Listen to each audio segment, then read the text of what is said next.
Right, BCI Minerals. Trav. It's a good segue talking about bad corporate governance. I think we've got a case of a pretty reputable board for this company. Oh, and you're about to tell us. Brad's going to talk up. What's going on, mate? The Mardie Salt and Potash Project. Geez, you love your potash and your mineral sands and salt and everything. You're becoming that guru. You're like JD is for Africa and I am for PNG. It's a shame none of the projects work yet, but when they do, mate, I'll be across it. All right, what's going on? What's happening? So BCI Minerals, look, the company. It's again a bit of a niche corner, but you should be excited about this company because there's some pretty big names behind it. Notably, big Kerry Stokes himself in his vehicle Roxby is about a 40% shareholder of this project and did a lot to actually get this project into construction in the first place. Aussie Super is another big fund. They cornerstone a lot of development and they've helped make this happen too.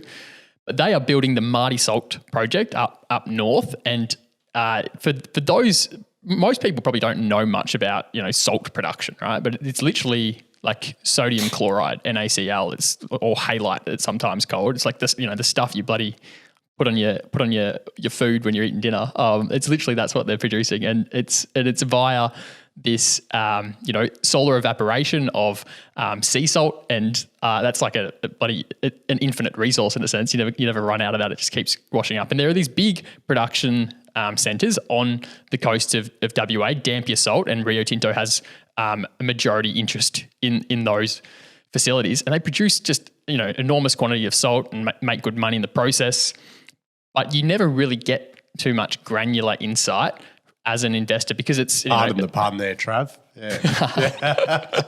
Granular, but you never really see too much because it's a small part of Rio Tinto, big company.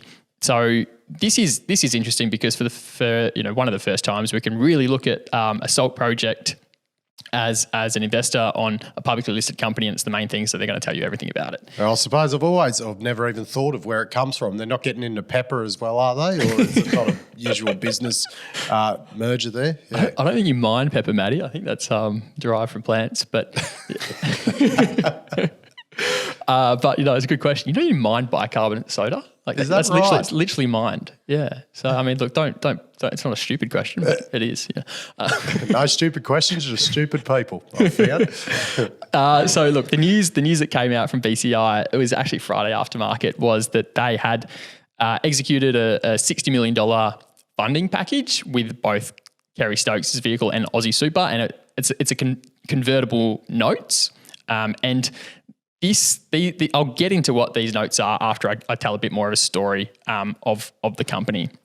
So if you go back to October 2021, that's when BCI came out and they said that their debt funding to actually fund this project was secured, and it is a pretty huge capex number, right? We're talking $1.2 billion, and that was back in 2021. The parts that made that all come together is the fact that NAIF, which is the North Australian Infrastructure Fund, were indicating support for $490 million. Export Finance Australia, $110 million. So there's low-cost government debt coming in there for $600 million, which really just makes a $1.2 billion capex palatable because they'll do it at low cost and long tenor because there's these, national interest incentives there for them. Then, banks would be another $140 million, some cost overrun and guarantees, $170 million, and then equity was flagged to consist of $360 million for the rest of it, right? Then in 2022, as they were building the project, like a lot of other developers, they encountered some cost escalation. The MD, Owen Vorster, stood down. David Boshoff joined as the MD, and they had some board reshuffles as well. And they're going about de-risking and constructing this. And they start with the accommodation, and then they got to construct the ponds, and then as all of these like elements come together, then they'll build the plant. But there's a process that has to happen in which these ponds get commissioned over time. So you want to time everything really well, and it takes a long time. And so the debt piece, the actual debt funding. They haven't drawn down this debt yet. In fact, I think to the best of my knowledge, it looks like there's still some conditions that would need to be met until they actually have a facility and final documentation to draw down these respective facilities. So because they've had this cost escalation, it appears they're going through this process of optimizing the feasibility study, and that's penned to sort of come out in the fourth quarter of this calendar year.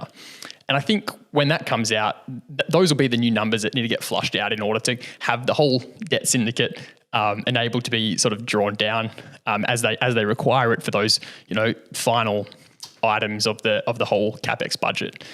The challenge is they're a single asset developer building in iron ore territory and trying to compete for labour where things are pretty expensive, right? But to date, they've made good progress doing just that. However, I think this convertible that was issued on Friday is basically funding that kind of gets them through until that optimised feasibility study gets out, lets them keep building the project, and effectively in the process of doing so, will enable the rest of the funding to become available to actually get it all away. So if you look at this convertible that they issued, Kerry, Stokes and Aussie Super effectively fork up $60 million and they will earn interest on those notes it'll step up to a 13% interest rate.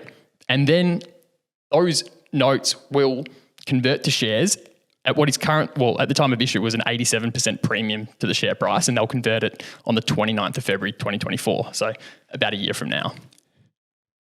However, if BCI have to do an equity raise beforehand, then they'll convert at a share price which is a discount to that equity raise.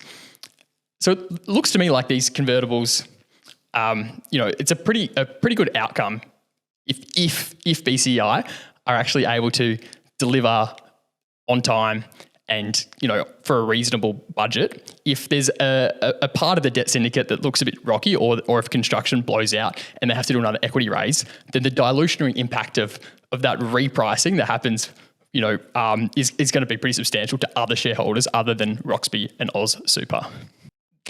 The upside of this project, though, is phenomenal. The asset has potential to spit out $250 million of EBITDA per annum for 100 years if mining and port leases can be extended. And just look at their board, right? Like I flagged that at the start of the piece. Their board is filled with like the sort of names you'd expect of an ASX 100 miner. But this is effectively like a microcap stock. There's Brian O'Donnell, Miriam Stanborough, Richard Court, Garrett Dixon, Chris Salisbury. Like these are really reputable names in the corporate governance scene. What is their market cap, Trav? What are they sitting at around? 290 million. 290 million, yeah. So I think let's hope this thing can get into production, and when it does, it'll be really interesting to watch. I think the salt piece totally makes sense to me. The SOP production bit, the potash production bit, I'll be pretty curious to see if they can actually make that work. I was going to ask, has there sort of been lessons learned from other SOP hopefuls that haven't quite made the cut? Well, some of those SOP hopefuls had no problem producing salt. They produced plenty of halite, but that was the problem. When you were trucking that halite from these salt lakes that are pretty stranded, you can't. The economics don't stack up. In this case, they're producing that salt at a port, so the logistics piece all fits together. So that's a very long pier that they have out because it's a shallow port. Am I right in saying that? And then they don't have to really truck it at all. No, it's 100%. It's like super efficient logistics route, right? But the SOP part could be more complicated. The chemistry is pretty tricky, and the piers. So like you look at the Dampier Salt, the Rio Tinto majority owned piece. It's hard to tell, but I don't think that they have this, SOP bolt on that BCI is going for. So, it's only 28% of the revenue of the project, and it'll still make amazing money if that part doesn't quite come together. But the jury's going to be out. I'll remain skeptical until we get some real SOP production in WA. Yeah. Trav, do you want to do a bit of finance tutoring for the money miners out there about convertible notes, mate? Just a basic, when a company needs money, the options of equity raising, bank debt, or there's these convertible notes. Why do you go down the road of a convertible note? A convertible is a bit in between. It's a hybrid of debt and equity, and they can be structured in a really flexible ways.